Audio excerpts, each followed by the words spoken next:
You ask Tiger to calculate. This deals with finding the midpoint between 2 points.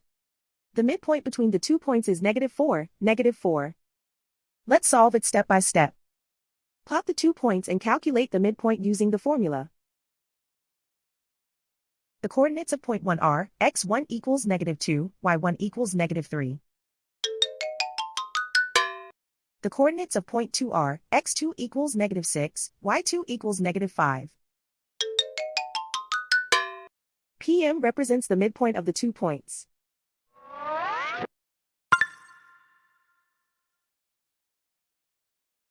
Use the x values in the midpoint formula to find the midpoints x.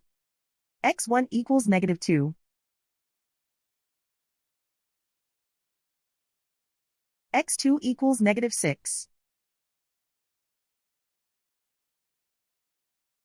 Simplify the arithmetic.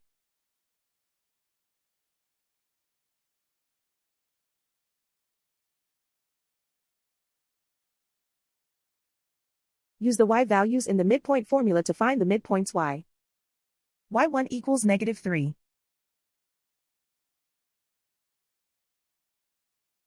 y2 equals -5.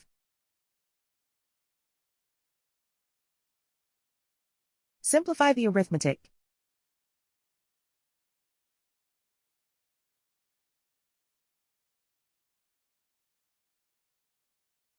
And so, the midpoint is -4, -4.